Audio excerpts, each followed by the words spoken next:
এই বছরই অর্থাৎ 2020 ফেব্রুয়ারি মাসের 7 তারিখে মা হয়েছিলেন কল্কি কেটলা। কল্কির এই মা হওয়ার কাহিনীটা কিন্তু সত্যিই খুব রোমাঞ্চকর, কারণ গাই হার্শবার্গের সঙ্গে আইনত তাদের বিয়ে হয়নি।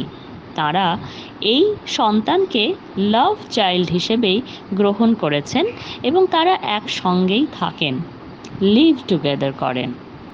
কল্কির জীবনে আনন্দই সবচেয়ে বড় বেশি প্রাধান্য পায়, আর তাই সন্তানকে নিয়ে আনন্দে মেতে থাকার মুহূর্তগুলো তিনি সবসময়ই শেয়ার করেন তার ইনস্টাগ্রাম পোস্টে। এবারে কল্কির ইনস্টাগ্রাম দেখে সবাই অবাক, এ কি বাংলায় গান গাইছেন কল্কি?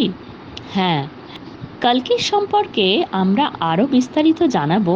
তার আগে আপনারা যারা এই ভিডিওটি ইউটিউব থেকে দেখছেন তারা অবশ্যই Sharmila show house YouTube channel subscribe করুন ও বেল আইকন প্রেস করুন।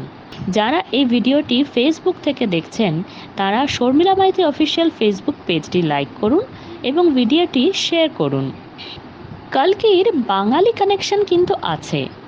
রীতা ভরি কল্কির খুব ভালো বন্ধু, কিন্তু এটা অন্য এক বাঙালি গায়িকার থেকে তিনি গানটি নিয়েছেন এবং গানটি বেশ শিখে বেহালা বাজিয়ে ঘুম পাড়াচ্ছেন তার ছোট্ট মেয়েকে।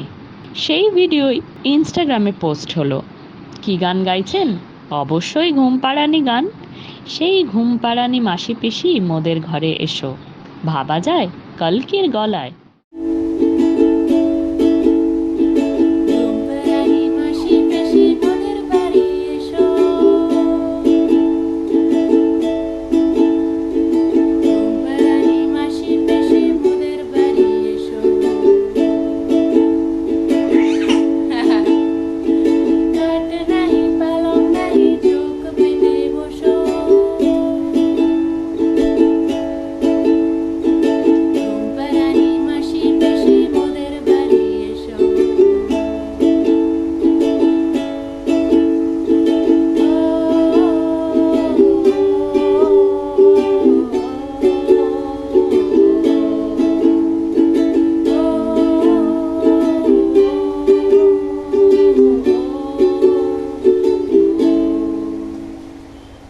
Hey guys, this is Shormila Maiti from Shormila Show House, and please subscribe my channel, click the bell button for more updates.